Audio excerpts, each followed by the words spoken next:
नमस्कार, मैं हूं राजेश पिपलोदिया और इस वक्त आप एक बार फिर देखने जा रहे हैं दोपहर न्यूज चैनल का सर्वाधिक चर्चित कार्यक्रम ज्योतिष शंका और समाधान।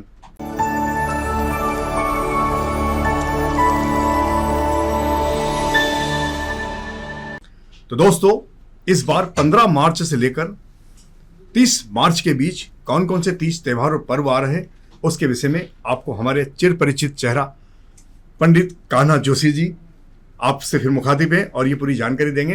कान्हा जी, सबसे पहले तमाम दर्शकों की ओर से आपका दोपहर न्यूज चैनल में स्वागत है। और दोस्तों, वर्तमान में श्राद्ध पक्ष चल रहा है जिसका समापन 18 को हो जाएगा और 19 मार्च से चैत्र मास की नवरात्रि पर्व शुरू होने जा रहे हैं। चूंकि ये नवरात्रि, जिसे हम बड़े नवरात्रा पर्व भी कहते हैं, इसका काफी महत्व है। इस नवरात्रा पर्व में यदि आपने माता रानी की स्थापना, पूजन, व्रत पूजन जो भी कुछ करा तो उसका आपको सर्वाधिक लाभ मिलता है, लेकिन उसमें बहुत सी सावधानियां रखने की भी आवश्यकता होती है। तो पंडित जी, आपको विशेषकर हमारा ये जो प्रोग्राम है ये पूरा ज्यादातर नवरात्रि पर केंद्रित रहेगा। इसके बीच में हम 11 और अन्य जो त्योहार आते हैं उसके विषय में जानकारी देंगे। सही तो पंडित जी, मैं चाहता हूँ कि आप सीधे मुखातिब हों और कौन से त्योहार इस वर्ष मतलब पखवाड़े में आ रहे हैं। जय श्री कृष्ण। सर्वप्रथम दिनांक 15 मार्च रविवार के दिन पड़ रही है पाप मोचनी एकादशी और उसी के संग सूर्य मीन राशि में प्रवेश करेंगे, तो उसी दिन से खासकर खर मास और मल मास भी प्रारंभ हो जाएगा। अगले 1 माह तक आपको कोई भी मांगलिक कार्य इस महीने में नहीं करना है। सीधे सीधी भाषा में शादी ब्याह अब 1 महीने के लिए रुक जाएंगे।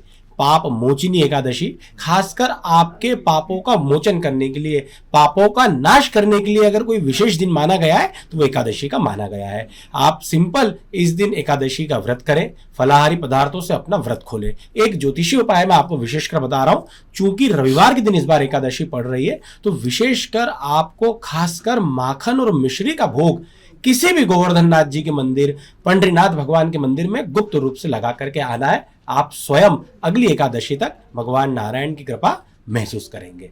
ठीक उसी के अगले दिन 16 मार्च भगवान शिव को प्रिय वार सोमवार और उसी के साथ भगवान शिव को सबसे प्रिय दिन कोई होता है तो प्रदोष का दिन होता है। सोमवार के दिन चूंकि प्रदोष का व्रत पड़ रहा है तो अति दुर्लभ संयोग ये बन रहा है जिसे सोम प्रदोष व्रत के रूप में माना जाएगा। भगवान शिव के पूजन के लिए सर्वश्रेष्ठ दिन ये होने वाला है। आप विशेषकर इस दिन भगवान शिव को पंचामृत अवश्य चढ़ाएं। गौ माता का दूध, दही, घी, शक्कर और शहद मिला करके आप इस दिन भगवान शिव को स्नान करें।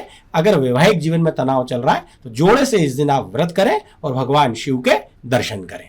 वैसे वैवाहिक जीवन में तनाव तो आमतौर पर लगभग सभी जोड़ों में चलता ही रहता है, कहीं कम तो कहीं ज्यादा, लेकिन ऐसा नहीं है कि तनाव का ये मतलब नहीं होता है कि एक साथ पति पत्नी अलग रह रहे हो या उनमें बहुत विवाद होता हो। तनाव का मतलब है कहीं ना कहीं आपकी मानसिक विचारधारा नहीं मिल रही हो या आपके विचार नहीं मिल रहे हो या किसी तरह का कोई छोटा मोटा तनाव हो, तो यह उपाय करने से आपके जीवन में सुख शांति और समृद्धि आती है। इसके बाद में तो मेरे ख्याल से 14 का पर्व है, विशेष कुछ है इसमें। इसके बाद दिनांक 17 मार्च मंगलवार के दिन रहेगी चतुर्दशी।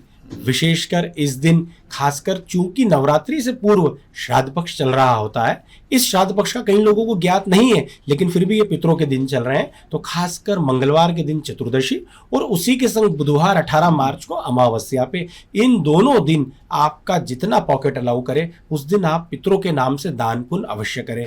किसी भी तीर्थ स्थल में, आपके शहर के आसपास से जो भी तीर्थ स्थल है, तीर्थ नदियां हैं, उनमें आप जाकर के स्नान अवश्य करें और दान स्नान के बाद आप अवश्य करें। विशेषकर अमावस्या, चूंकि बड़े कई संयोग के बाद इस बार चैत्र अमावस्या पड़ रही है जो कि 2 दिन रहेगी, बुधवार के दिन भी रहेगी और गुरुवार को गुड़ी पड़वा के सुबह भी सूर्योदय तिथि के अनुसार रहेगी। तो दोनों दिन आप अमावस्या का लाभ ले सकते हैं। खासकर अब हम बात करेंगे दिनांक 19 मार्च, पूरे वर्ष की सबसे बड़ी नवरात्रि, माता रानी के पूजन का सबसे बड़ा दिन, और इसी दिन से खासकर सनातनियों हिंदुओं का नव वर्ष प्रारंभ होता है। गुड़ी पड़वा का पर्व 19 मार्च के दिन रहेगा।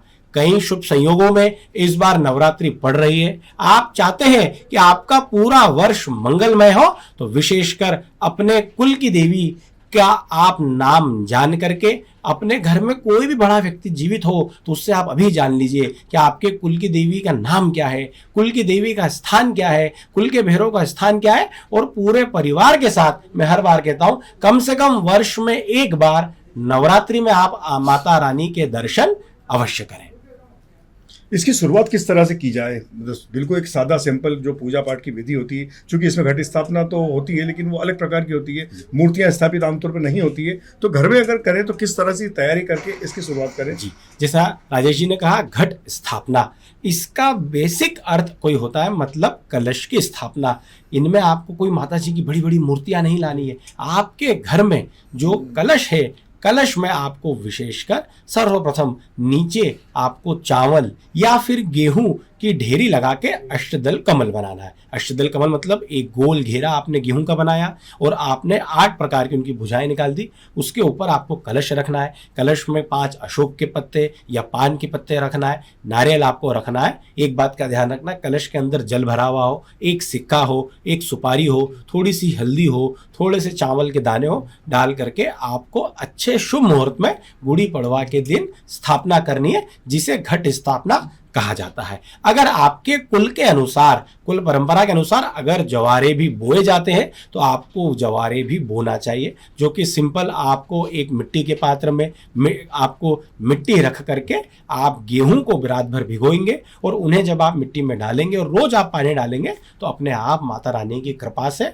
आपकी पूजन पद्धति से माता रानी प्रसन्न होंगी तो अवश्य जवारे आपके उसमें उगेंगे। इस प्रकार से आपको माता जी की स्थापना करना चाहिए। अगर आप माता रानी की स्थापना नहीं भी करते नवरात्रि में तो कम से कम दोनों समय आपको माता रानी का पूजन करना चाहिए।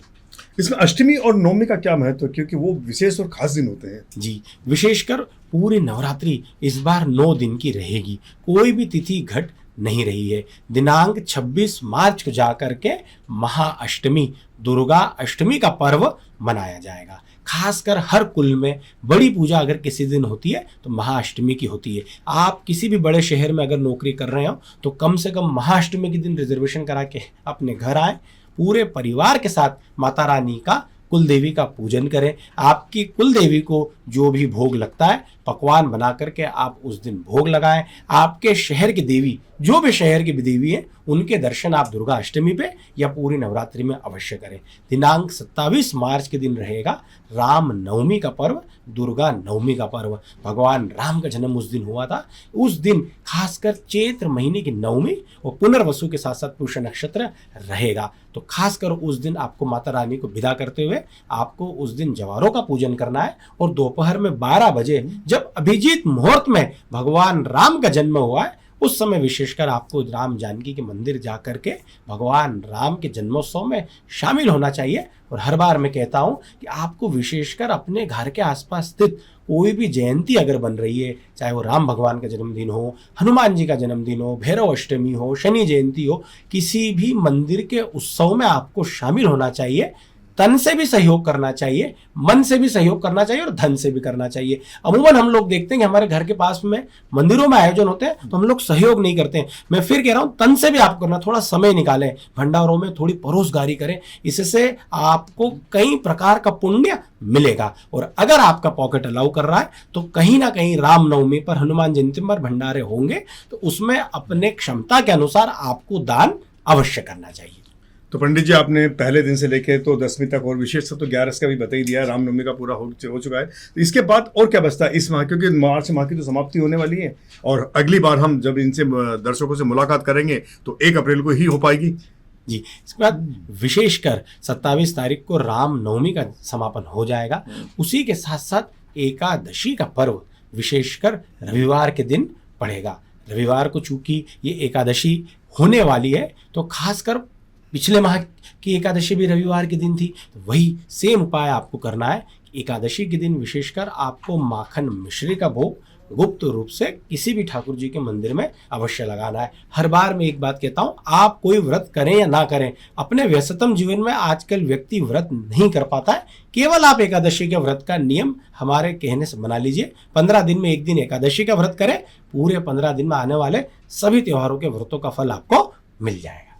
धन्यवाद पंडित जी, आपने काफी अच्छी जानकारी दी और दर्शकों ने भी विशेषकर नवरात्रि पर्व के बारे में काफी अच्छी जानकारी एकत्रित कर ली होगी। और जैसा पंडित जी ने बताया, बेहद छोटे और संक्षिप्त उपाय है जो कि आप आसानी से कर सकते हैं। और इसके पहले हम आपसे विदा लें, आपसे पुनः निवेदन है कि आप हमारे दोपहर न्यूज चैनल को सब्सक्राइब करें, इसे लाइक करें और इस प्रोग्राम को ज्यादा से ज्यादा लोगों तक पहुंचाएं ताकि वे भी लाभान्वित हो सके।